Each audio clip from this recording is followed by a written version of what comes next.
बेटे previous year का 2010 का क्वेश्चन है जिसमें बोला जा रहा है the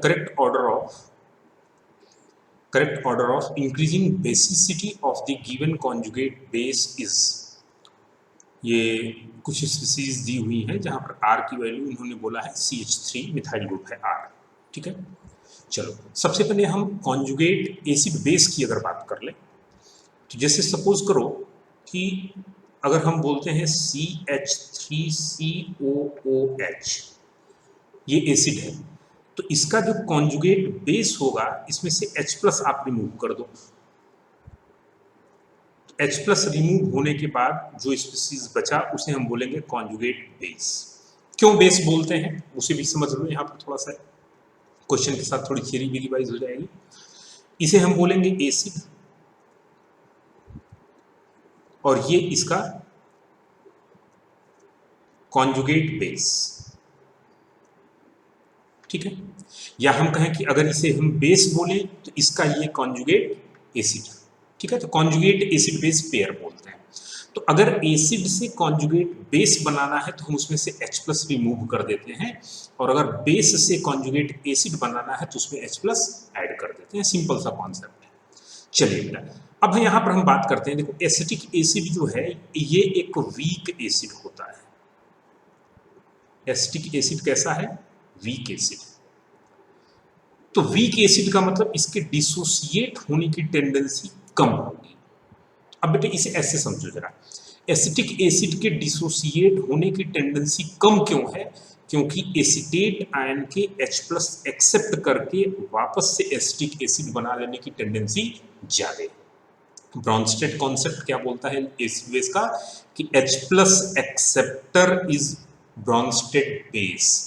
that's why acetic acid का जो एसिटेट आयन है उसे कॉन्जुगेट बेस बोला जाता है। ठीक है, तो देखो ये एसिड वीक है क्योंकि इसके H+ देने की टेंडेंसी कम है। हम ऐसे भी बोल सकते हैं ये एसिड वीक है क्योंकि इसका जो कॉन्जुगेट बेस है वो स्ट्रॉन्ग है, वो आसानी से H+ एक्सेप्ट करके इसमें बैकवर्ड रिएक्शन दे देता है, इसलिए एसिड कंप्लीटली डिसोसिएट नहीं हो पाता है। क्लियर है बात? तो यहां से एक कॉन्सेप्ट तो समझ में आया कि वीक एसिड होगा तो उसका कॉन्जुगेट क्या होगा बेटा? स्ट्रॉन्ग होगा। ठीक है, अब इसका क्वेश्चन को सॉल्व करने के लिए हमारे पास जितने भी ये कॉन्जुगेट बेस है ना, इन सभी के करस्पॉन्डिंग एसिड की बात कर लो जरा। आर ग्रुप की जगह CH3 इन्होंने बोला हुआ है, तो जो हमारा पहला स्पीसीज है CH3COO-, इसका कॉन्जुगेट एसिड, तो एसिड अगर हमें बनाना है तो हम H+ उसमें ऐड कर दें, तो H+ ऐड कर दोगे तो ये आ गया इसका कॉन्जुगेट एसिड। इसका कॉन्जुगेट एसिड क्या हो जाएगा बेटा? CH triple bond CH acetylene. इसका कॉन्जुगेट एसिड क्या हो जाएगा? CH4। और इसका कॉन्जुगेट एसिड क्या हो जाएगा? NH3। ठीक है, अब ये 4 कंपाउंड हमारे पास आ गए। अच्छा, इन 4 कंपाउंड के एसिडिक स्ट्रेंथ की ऑर्डर जरा लिखिए। तो सिंपल सी चीज है, एसिटिक एसिड सबसे स्ट्रांग होगा। ठीक, हम ऑर्डर ऑफ एसिटिक स्ट्रेंथ लिख रहे हैं। एसिटिक एसिड सबसे स्ट्रांग होगा, इसके बाद जो है एसिटिलीन होगा, क्योंकि एसिटिलीन में जो कार्बन है triple bonded carbon sp hybridized more electronegative होता है, और वहां का जो हाइड्रोजन होता है वो एसिडिक होता है, आसानी से H+ क्या करता है? लॉस कर देता है। इसके बाद बेटे 2 कंपाउंड बच रहे हैं CH4 मीथेन और अमोनिया। तो H+ लॉस करने के बाद नेगेटिव चार्ज कार्बन पर और नाइट्रोजन पर आए तो नाइट्रोजन पर उसकी स्टेबिलिटी ज्यादा होगी जो है, तो H+ लॉस करने की टेंडेंसी जो है इसकी ज्यादा होगी, तो एसिडिक स्ट्रेंथ जो है NH3 की ज्यादा होगी, एंड देन CH4। क्लियर है?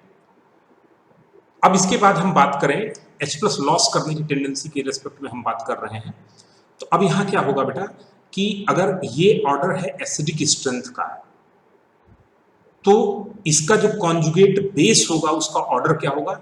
जस्ट रिवर्स, मींस CH3COO- सबसे वीक कॉन्जुगेट बेस होगा, देन दिस वन,